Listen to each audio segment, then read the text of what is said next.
Hello, everybody, and welcome to the first episode of L&L Talks. Here with Paxton Tran. Hello, Paxton. Hello. We're here to talk about all things L&L, indie movie creation and the process, and movies in general.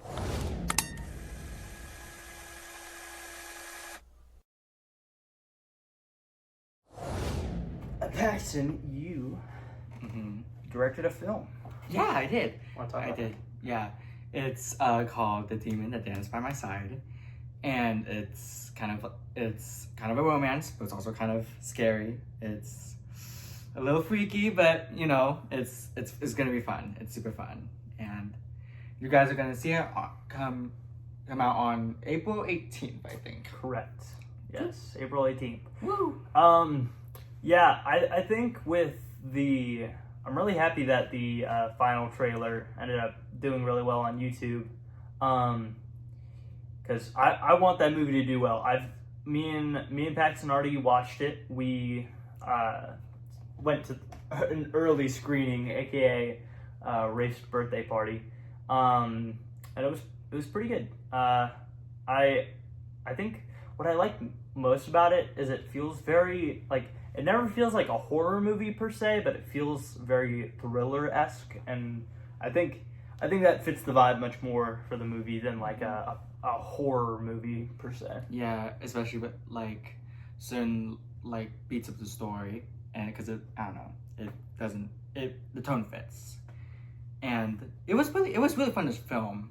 It was pretty smooth actually for the most part, and.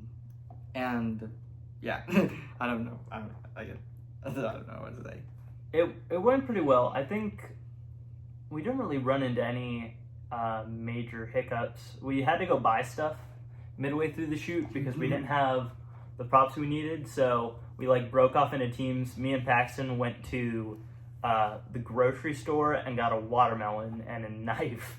And Rafe, Mia, which is the girl that plays Jackie in the movie, and Blaze, who plays the cop, went to Spencer's and bought some fake handcuffs, which, by the way, we had so many fake handcuff breakage on the set. Yeah, dude. Holy guacamole, it was so dude. funny. Just each time I broke, like one of the shots, like Mia can like struggle too much, or else the handcuffs would straight up break, and it's so funny. It was so funny. Yeah. You can just see in the scene, she's like, little baby one. Yeah. Oh, it's a good time.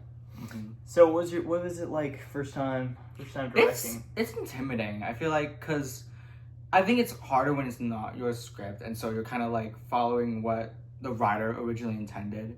While also making it your own, because like there were a couple of times where I wasn't sure whether a shot could have been filmed this way or another way because of the script, because of like if the script intended was something different or whatever, whether I wanted to take it a different way or whatever. But yeah, even with it being intimidating, it's still super fun. Because you know you're basically commanding everyone, but hey, I wasn't trying to be mean. Trust, I wasn't a bad director, guys. Trust. I tried not to be mean, but yeah, it was pretty fun.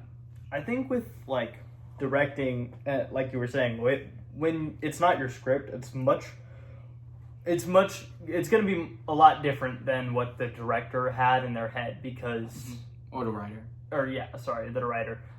Because it's so like when you're writing something, I don't know if you've written any scripts, but I'm in the process of writing one. Yeah. But it's just very like when you're writing, you have it pictured in your head, and so you know, I applaud Rafe for writing the script and then handing off that control because it's really hard to let go of your vision for things, especially when like.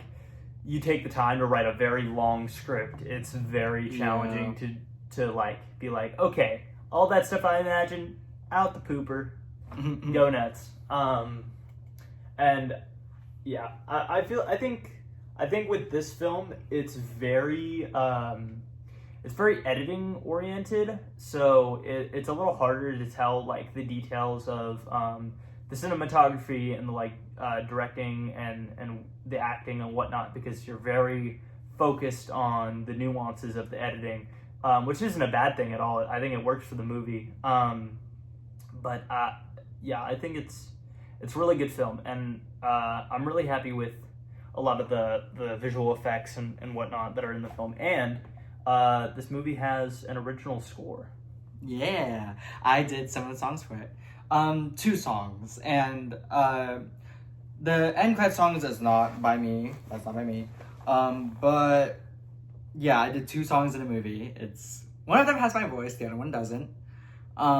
There was another song that I did write after we filmed the movie that didn't make it in, but I'm thinking we might have as a bonus track, or like with a DVD release if we're actually doing a DVD release. That would be cool. But yeah, it's really fun working with like music, and like even without lyrics, it's still pretty cool.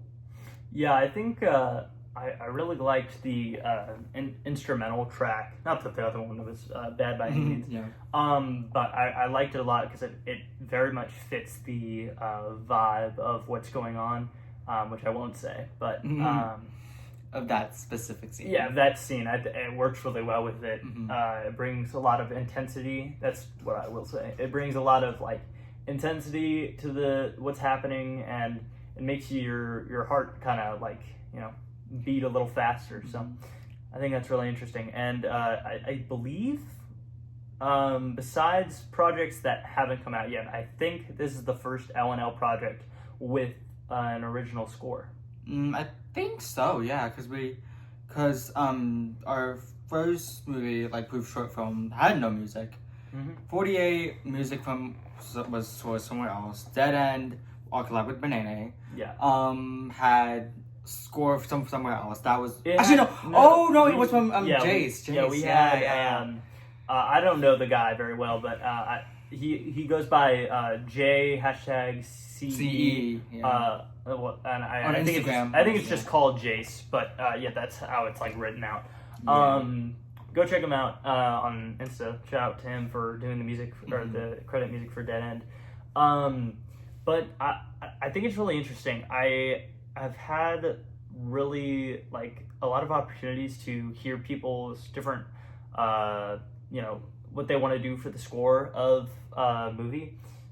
From like different originals, not like obviously Dead End had it. Oh, and there was an original song in the end of the Poof short film. That was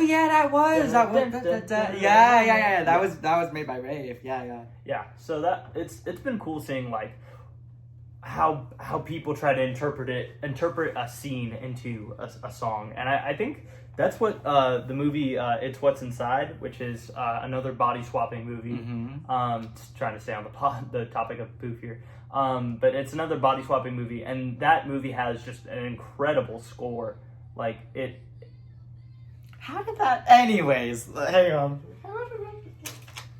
What is happening? Okay. Back to where we were before. Okay. Where were we? Just imagine you're a viewer and you're listening in, and then you just hear. Anyway, back to what I was saying. But yeah, no, It's What's Inside has an incredible score with the music that like perfectly fits every single scene. And honestly, with L&L projects, I've wanted to do more music in the movie, because I feel like a lot of our movies are very quiet. Yeah. I think for The Demon That Danced by My Side, it works. Like, even though the music's very spaced out and scarce, I think it works for the vibe the film is giving. But I definitely think for other projects, we have some blank space that could be filled by music. Blank space. Don't even. I'm gonna cut that out. No. That's going bye-bye. No. But no, there's just a ton of like emptiness that can be filled with a good like score. I feel like that's something we need to improve on. Yeah, music has been. I feel like ever since I started like songwriting for a project I'm working on. Anyways, ever since I started songwriting for projects, I've been so involved with that side of like stuff too, and it's like it's so fun because like you get to kind of think about it. You have to kind of think about the project deeper, and what lyrics, what instrumentals, what vibe would that project have. Usually like I would write this like I'm down with writing songs for like a credits, and so like what vibe would fit like once everything in the movie is like said and done, like where do you like how do you feel, what should you feel, and basically that's what a song and an end credits scene should do, at least for me. What's there's a movie that has just like, I don't know, like the credits, I don't know if they like very much fit the vibe of the movie, but the song always makes me think of it. It's the end credits for Wreck-It Ralph. But What song is it? Oh, it's the When Can I See You Again? Whoa. And it's oh man, I don't. Do you know like, who it's from? I have no idea. Dang it.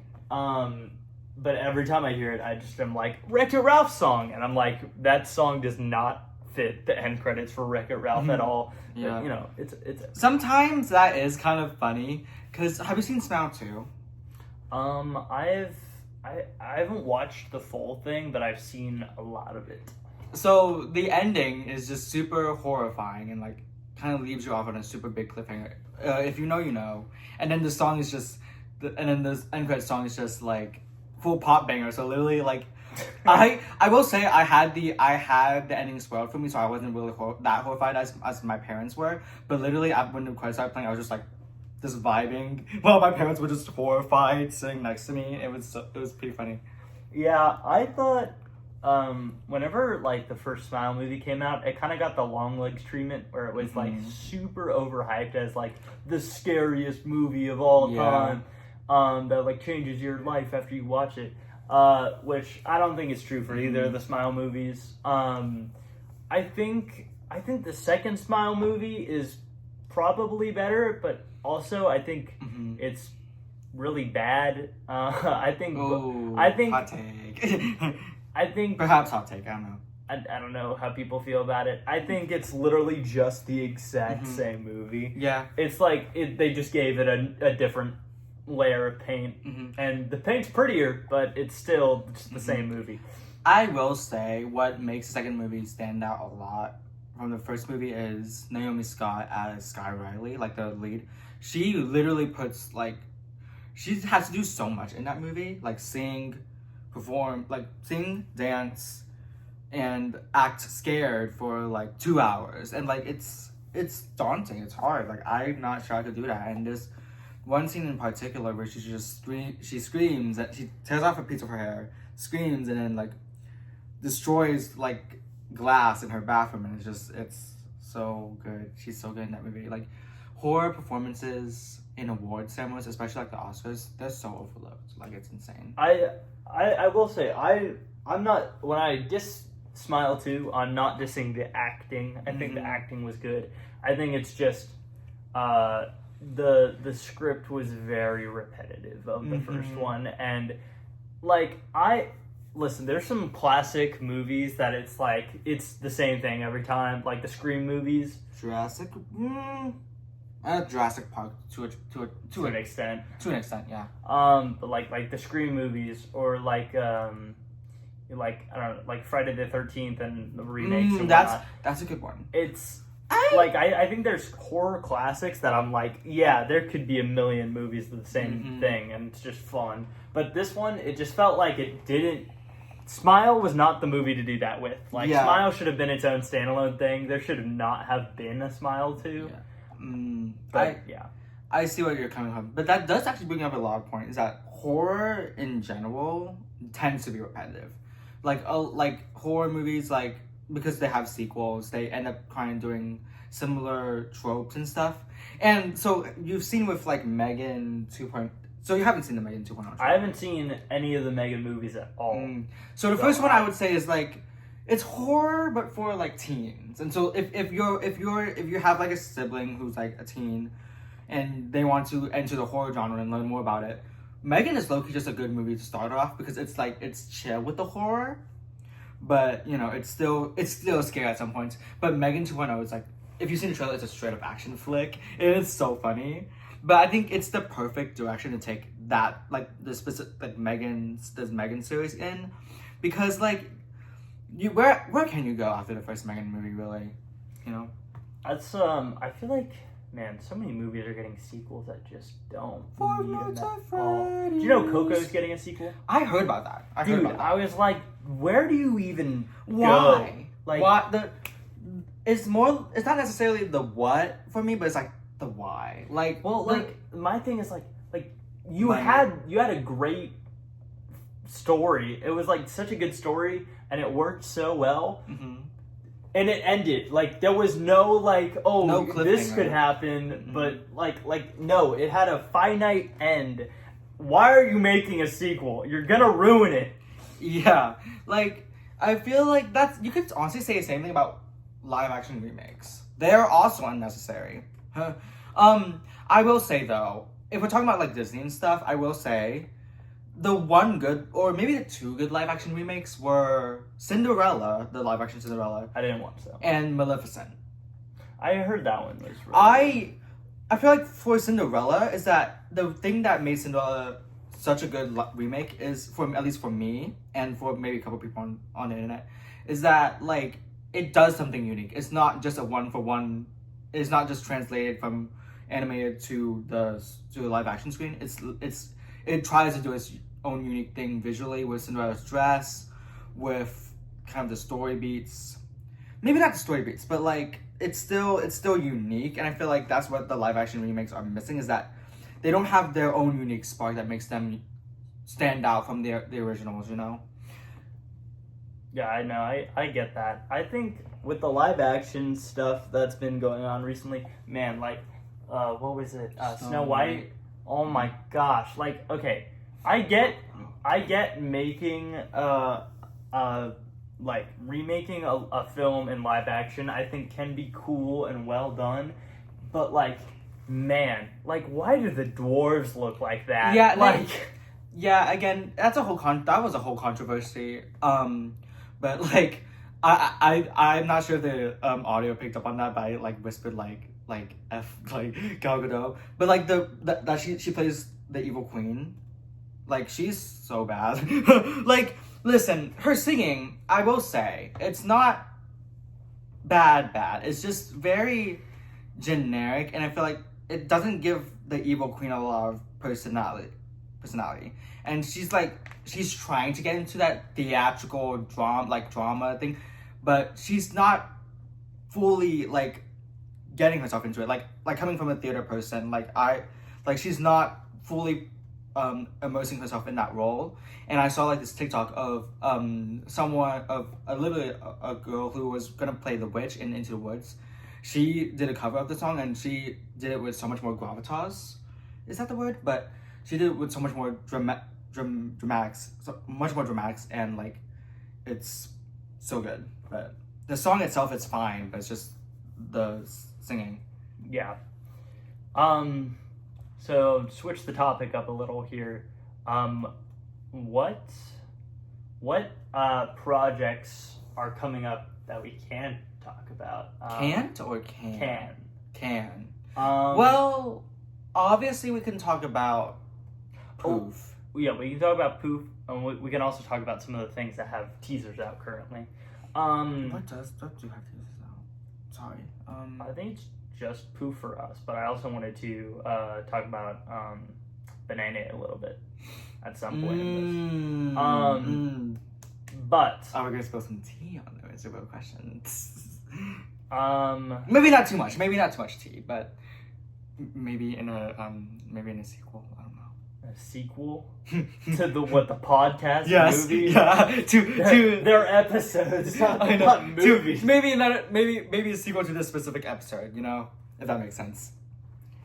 Anyway, tune in next time. But I think with Poof, I think that's gonna be a big movie that people remember us for a while. Like I think that's gonna be like if there was a mascot of L&L, well, besides a lizard and a lobster, but if there was a mascot to L&L, that's gonna be Poof for a decent amount of time until we have another big project that we work on for a while. Hopefully, it's this one project we've been kind of working on. Is the I don't think I can say it like it's the Whisper doing. Yeah, hopefully, maybe, because I mean that one is gonna be like our next big thing after Poof. I think, sort of. I don't know. Perhaps. We have so many projects on the rise. We could talk about Quintet as well, because Quintet was announced. So was yeah. I'm not actually. I don't want to self promote. I feel bad. You mean Fob Doodles? Yeah. It was in the it was in our slate for this year, but we're probably gonna move it next year. But it's fine. Well, also we probably need to remake that video anyway. Oh yeah, we do. Very slideshow Google it's presentation. It's fine. But yeah, no, with Poof, it's going to be our big movie for a while. If you don't know what Poof is, it's a movie about 4 teenage guys who, after a school fight, don't write on this, but Mike will pick it up. But it's about these 14 guys who, after a fight, run away into... My bad. So I'm actually never gonna tell you guys what the poof is about because Paxton actually hates you all. No. So, fine, I'll say it. Fine. No, I'll say it. I already started. So it's about these 4 teen guys who, after a school fight, they run into the woods, running away, and they find a duffel bag full of drugs that lets them swap bodies. If you guys want to check out the trailers on those, I'll leave those in the description of this episode. But yeah, great stuff with that. I think it's gonna be. It's been like low key, not viral, but like viral for us, Yeah, for indie movie making, the trailers have done really well. It's been hitting, which is good, because that's the trailers we want to be doing well. I think with. I don't know how many projects you guys have seen, but with L&L, our projects haven't been too crazy, with the Poof short film being our most popular, which makes sense because it's for our biggest project. And then we have 48 wasn't that well received, or not, like people liked it a lot. It was just not a lot of people saw it. The Last Drink. That was fun to film. It was fun to film. It was an out of nowhere film. The Last Drink is about 3 guys. One of them is drinking at a bar, and he quit this company after they killed his friend, and 2 people from the company come to finish him off after he kills their boss as revenge. And it's a very fun commentary on like codependency with work, and how people like value their work more than they value their own happiness and their own lives.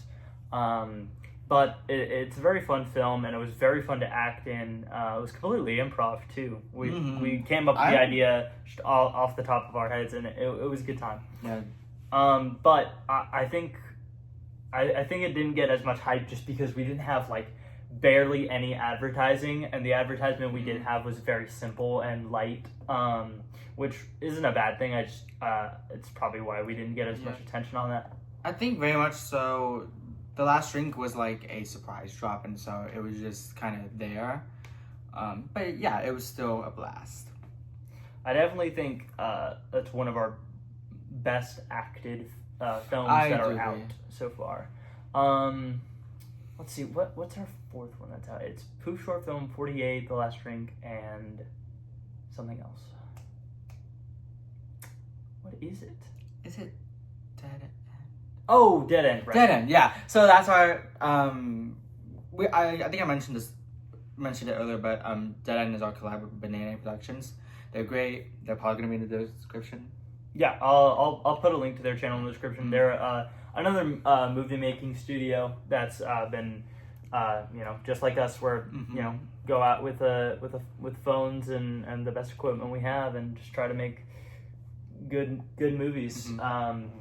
But yeah, that was our first time working with them. It was a bit of a bumpy road, just because there was a lot going on and a lot that everyone had to kind of provide and do for the film, and sometimes it just didn't happen, and that's just unfortunate. Like, there was a lot of things that were going to be filmed, so basically we took like a week and we planned out the story, and then we filmed in 2 days. First day, it went pretty well. I think we got most of the story beats we wanted, and the filming went somewhat smoothly. And then the second day was rough because there was a lot of people that had to do very tedious things for their parts. Like, I can't really give examples for other people, but for me it was I had to get a ton of sticky fake blood poured on my face, which was so gross. Corn syrup. Yeah, corn syrup blood. And then I also had to have my hands tied behind my back for like hours, and that sucked. So those were just like my things, but it was just like it felt very rushed the second day. I felt like we should have had a third day of filming.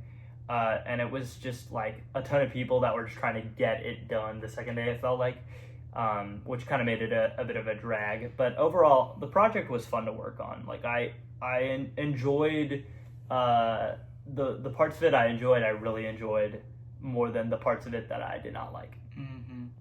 I think for me, since I was only on, my character, I was only there for the first day of filming.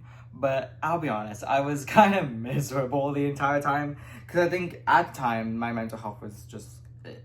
And I was kind of like, I felt like kind of like I'm a short person in real life, but and also on set I did kind of feel kind of little, because I feel like everyone else was talking, I was just kind of like there, and so that was also a reason. But like my character, my character was supposed to have a more simple role, but then he was part of the journey, and I wasn't happy about that. You can probably see it on my face in the movie. I was upset. Yeah. But hey, I'm not trying to diss on them. Banaynay is still great. Like, they're my friends too. I was in like one of... You were Banaynay before you were part of L&L. Yeah, like my first like movie was with Banaynay. I was in The Hunt. You should check that out. See it on Banaynay Productions. Woo. But yeah. I think, well, with a lot of that, it was a lot. I think the early days, because I've said this before, but the early days of Banaynay, I feel like you can split kind of into three phases. You have like the first couple movies, which is like it would be the Banana Man, the Dumb Wild Piano, and the Hunt. The Hunt came before the Dumb Wild. You almost said Demon the Dance by side. Dumb Wild Piano. But no, those first like three films, I think they show the like how you guys were at the time, which is like. No experience on acting front, no experience on directing front, no experience on any front at all, and you guys were just going out and shooting whatever you could. Okay, no hate. Again, no hate. But I feel like that does bring up a good point, because in those early movies, like, there wasn't really direction. There was like maybe like a little bit of it, but I feel like we were doing our own things. But I think I am like, even though the first Hunt, like, I think now, like, I'm kind of seeing it, like, kind of, I'm, like, more, like, towards it. I still have a soft spot in my heart for it, because it's my first, like, my first role, and I you know, it's still special, so. Near and dear. Yeah, no, I definitely get that. I think, and then, so that's, like, phase one, right? Mm-hmm. Phase two was probably, so the Hunt 2, shoot, what else came out? It was the Hunt 2. The Hunt 2, No, the hostage is later. Yeah. The park. The Park, right? And Great Movie War. There we Oh go. my gosh, that. Anyways. Those three felt like as like phase 2 for me, as in they had it felt like they had much more planning, and you guys kind of got what was going on a little more than you did in those first 3 movies.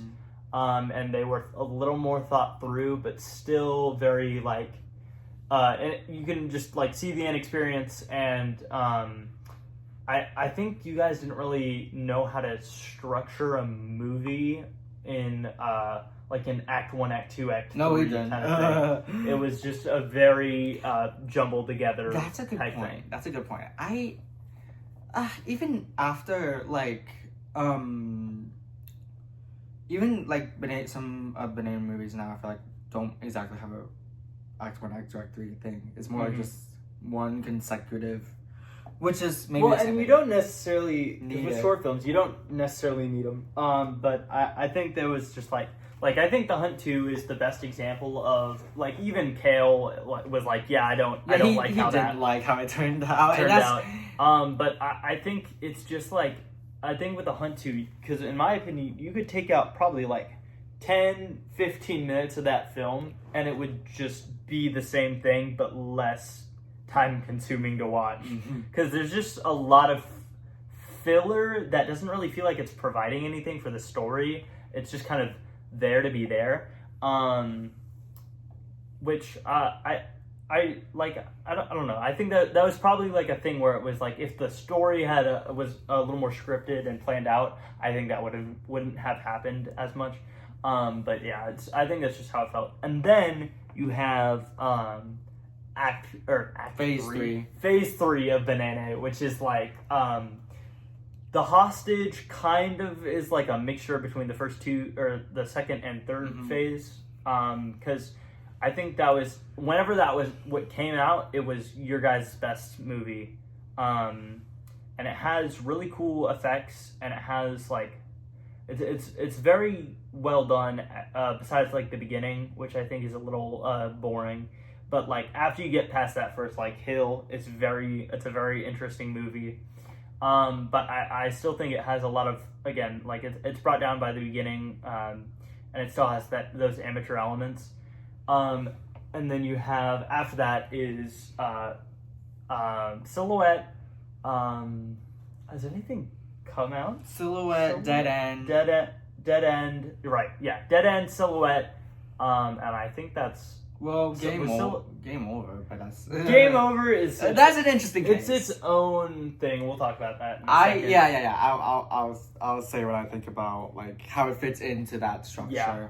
And so with Silhouette and Dead End, I feel like those had the most Silhouette was probably a little less planned, but Dead End was very, very planned, and it kind of set the standard for, okay, this is the best we can do right now. Let's try to beat it. And James said that Demon That Dance by My Side kind of hit the standard. So. Oh yeah. Yeah. Hopefully we can get some for the poster of Demon That Dance by My Side. Hopefully we can get some like people's quotes on the early screening, because a couple people watched it. Yeah, I had to ask one of my friends. Rio Cruz, happy birthday! Also, this is filmed on yeah, your it's birthday. filmed Probably on his it's birthday. not coming out on your birthday. Yeah, I'm lazy, but still, happy birthday! Love you. Hey, who knows? Maybe I'll speedrun editing. Yeah,